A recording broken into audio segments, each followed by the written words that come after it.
नमस्कार माझ्या गोड मैत्रिणींनो, मी तुमचं माझ्या या चॅनलमध्ये स्वागत करत आहे। आज आपण एक स्टार्टरचा प्रकार बनवूया, तो मुलांनाही खूप आवडेल, गोल्डन फिंगर्स। त्यासाठी मी पूर्वतयारी केली होती। त्यामध्ये ब्रेडचे कडा कापून त्याचे 3 भाग करून घेतले होते। आता आपण स्टफिंगची तयारी करूया।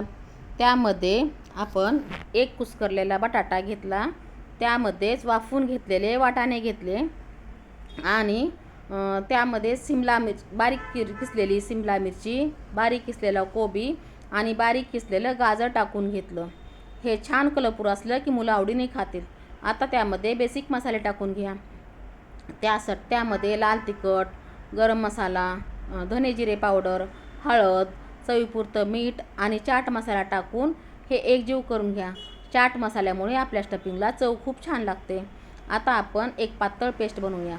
2 चमचा मैद्यामध्ये थोडं थोडं पाणी टाकून एक आपण पातळ पेस्ट बनवून घेऊया, म्हणजे आपलं ब्रेड तेल जास्त पिणार नाहीत।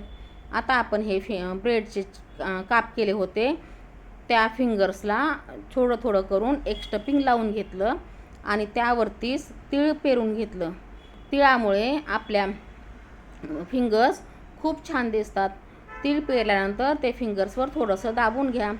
आता कढईमध्ये तेल तापवल्यानंतर ते फिंगर्स त्या मैद्याच्या पेस्टमध्ये बुडवून तळायला टाकून घ्या आणि वरती तेल असं उडवून ते एक एक करून तळून घ्या। तेल टाकल्यामुळे आपले ही स्टफिंग बाहेर निघत नाही। तर आता आपले फिंगर्स झाले तयार।